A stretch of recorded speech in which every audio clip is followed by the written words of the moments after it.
ಪ್ರಿಯ ಜನರೇ, ಇಂದು ನಾವು 4Gಯ ಎರಡನೇ ನಿಯಮದ ಬಗ್ಗೆ ತಿಳಿದುಕೊಳ್ಳೋಣ. ಅದು ರಾತ್ರಿ ಬೇಗ ಮಲಗುವುದು. ಆಕ್ಯುಪಂಕ್ಚರ್ ಚಿಕಿತ್ಸೆ ನೀಡುವಾಗ ಎಲ್ಲ ರೋಗಿಗಳಿಗೂ ಈ ಸಲಹೆಯನ್ನು ನೀಡ್ತೇನೆ. ಯಾಕಂದ್ರೆ ಅನೇಕ ರೋಗಗಳಿಗೆ ತಪ್ಪಾದ ಜೀವನ ಶೈಲಿಯು ಕಾರಣವಾಗುತ್ತದೆ. ನನ್ನ ಬಳಿ ಅನೇಕ ರೋಗಿಗಳು ಹೀಗೆ ಹೇಳ್ತಾರೆ, ಎಷ್ಟೇ ಪ್ರಯತ್ನಿಸಿದರೂ ರಾತ್ರಿ ನಿದ್ರೆ ಬರುವುದಿಲ್ಲ. ಇನ್ನು ಕೆಲವರು ನಿದ್ರೆ ಮಾತ್ರೆ ತೆಗೆದುಕೊಂಡ್ರೆ ಮಾತ್ರ ನಿದ್ರೆ ಬರ್ತದೆ.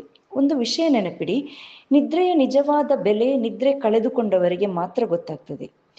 ಒಂದು ರಾತ್ರಿ ಸರಿಯಾಗಿ ನಿದ್ರೆ ಆಗದಿದ್ದರೆ ಮರುದಿನ ಏನಾಗ್ತದೆ? ಕೆಲಸದಲ್ಲಿ ಆಸಕ್ತಿ ಇರುವುದಿಲ್ಲ, ಮನಸ್ಸು ಚಂಚಲವಾಗಿರ್ತದೆ, ಸಣ್ಣ ವಿಷಯಕ್ಕೂ ಕೋಪ ಬರ್ತದೆ, ಏಕಾಗ್ರತೆ ಕಡಿಮೆಯಾಗಿರುತ್ತದೆ, ದೇಹದಲ್ಲಿ ಆಯಾಸ ಇರ್ತದೆ, ದಿನವಿಡೀ ಉತ್ಸಾಹ ಕಡಿಮೆಯಾಗ್ತದೆ. ಇಂದು ಬಹಳಷ್ಟು ಜನರಿಗೆ ನಿದ್ರೆ ಬರದಿರುವುದು ಸಮಸ್ಯೆಯಲ್ಲ, ಬದಲಾಗಿ ನಿದ್ರೆ ಬಂದರೂ ಅದನ್ನು ತಾವೇ ದೂರ ಮಾಡಿಕೊಳ್ಳುವುದು ಸಮಸ್ಯೆಯಾಗಿದೆ. ಮೊಬೈಲ್, ಸಾಮಾಜಿಕ ಜಾಲತಾಣಗಳು, ವಿಡಿಯೋಗಳು, ಅನಗತ್ಯ ಚಾಟ್ಗಳು, ಇವುಗಳಲ್ಲಿ ತಡ ರಾತ್ರಿಯವರೆಗೆ ಸಮಯ ಕಳೆಯುತ್ತಾರೆ. ದೇಹ ಈಗ ಮಲಗು ಎಂದು ಸೂಚನೆ ಕೊಟ್ಟರೂ ಕೂಡ ಅದನ್ನು ನಿರ್ಲಕ್ಷ್ಯ ಮಾಡ್ತಾರೆ.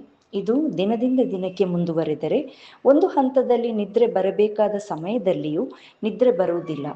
ನಂತರ ನಿದ್ರೆಗಾಗಿ ಮಾತ್ರೆಗಳ ಮೇಲೆ ಅವಲಂಬಿತರಾಗುವ ಪರಿಸ್ಥಿತಿ ಉಂಟಾಗಬಹುದು. ವಿಶೇಷವಾಗಿ ಕೆಲವು ಮಹಿಳೆಯರು ಈ ರೀತಿ ಹೇಳ್ತಾರೆ, ಗಂಡ ಮನೆಗೆ ತಡವಾಗಿ ಬರ್ತಾರೆ, ಮಕ್ಕಳ ಕೆಲಸ ಮುಗಿಯುವಷ್ಟರಲ್ಲಿ ತುಂಬಾ ರಾತ್ರಿ ಆಗ್ತದೆ, ಮಕ್ಕಳು ಮನೆಗೆ ತಡವಾಗಿ ಬರ್ತಾರೆ, ಹೀಗಿರುವಾಗ ನಿದ್ರೆ ಮಾಡಲು ಸರಿಯಾದ ಸಮಯಾವಕಾಶ ಸಿಗುವುದಿಲ್ಲವೆಂದು.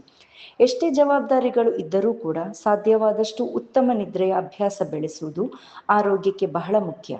ಉತ್ತಮ ನಿದ್ರೆಗೆ ಮನೆಯಲ್ಲಿರುವ ಪ್ರತಿಯೊಬ್ಬರ ಸಹಕಾರ್ಯವೂ ಅಗತ್ಯ.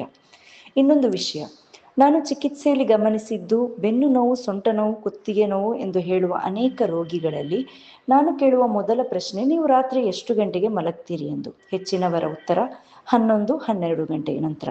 ಸರಿಯಾದ ಸಮಯಕ್ಕೆ ನಿದ್ರೆ ಮಾಡದೆ ಇರುವುದು ಕೂಡ ಬೆನ್ನು ಹಾಗೂ ಸೊಂಟ ನೋವಿಗೆ ಕಾರಣವಾಗ್ತದೆ. ನಿಮ್ಮ ಬಳಿ ಕೂಡ ಯಾರಾದರೂ ಸೊಂಟ ನೋವು ಅಥವಾ ಬೆನ್ನು ನೋವು ಇದೆ ಎಂದು ಹೇಳಿ ಬಂದರೆ ಇದೇ ರೀತಿ ಪ್ರಶ್ನಿಸಿದರೆ ಅವರಲ್ಲಿ ಕೂಡ ಹೆಚ್ಚಿನವರು ಹೇಳುವ ಉತ್ತರ ಇದೇ ಆಗಿರ್ತದೆ. ಹಾಗಂತ ಸೊಂಟ ಅಥವಾ ಬೆನ್ನು ನೋವಿಗೆ ಇದೇ ಒಂದು ಕಾರಣವಲ್ಲ.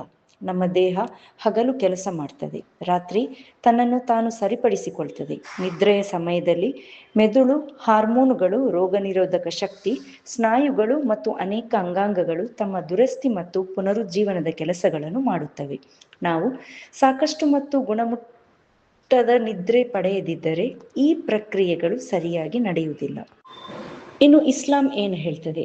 ಕುರ್ಆನಿನಲ್ಲಿ ಅಲ್ಲಾಹನು ರಾತ್ರಿಯನ್ನು ವಿಶ್ರಾಂತಿಗಾಗಿ ಮತ್ತು ಹಗಲನ್ನು ಜೀವನೋಪಾಯಕ್ಕಾಗಿ ಸೃಷ್ಟಿಸಿದ್ದಾನೆ ಎಂದು ತಿಳಿಸುತ್ತಾನೆ. ಅದೇ ರೀತಿ ಹದೀಸ್ನಲ್ಲಿ ಇಶಾ ನಮಾಜಿನ ನಂತರ ಅನಗತ್ಯವಾಗಿ ಜಾಗರಣೆ ಮಾಡುವುದನ್ನು ಇಷ್ಟಪಡುತ್ತಿರಲಿಲ್ಲ ಎಂದು ವರದಿಯಾಗಿದೆ. ಇನ್ನು ಹಿಂದೂ ಧರ್ಮ ಏನು ಹೇಳ್ತದೆ? ಆಯುರ್ವೇದದ ದಿನಚರಿಯೆಯ ತತ್ವದ ಪ್ರಕಾರ ರಾತ್ರಿ ಸರಿಯಾದ ಸಮಯದಲ್ಲಿ ಮಲಗಿ ಬೆಳಿಗ್ಗೆ ಬ್ರಹ್ಮ ಮುಹೂರ್ತದಲ್ಲಿ ಏಳುವುದು ಆರೋಗ್ಯಕರ ಜೀವನದ ಪ್ರಮುಖ ಭಾಗವಾಗಿದೆ. ಇನ್ನು ಕ್ರಿಶ್ಚಿಯನ್ ಧರ್ಮದಲ್ಲೂ ಬೈಬಲ್ನಲ್ಲಿ ದೇವರು ತನ್ನ ಪ್ರಿಯರಿಗೆ ವಿಶ್ರಾಂತಿ ಮತ್ತು ನಿದ್ರೆಯನ್ನು ಅನುಗ್ರಹಿಸುತ್ತಾನೆ ಎಂದು ಹೇಳಲಾಗಿದೆ. ಸಮಯೋಚಿತ ಮತ್ತು ಶಿಸ್ತಿನ ಜೀವನಕ್ಕೂ ಮಹತ್ವ ನೀಡಲಾಗಿದೆ. ಇನ್ನು ವಿಜ್ಞಾನ ಏನು ಹೇಳ್ತದೆ?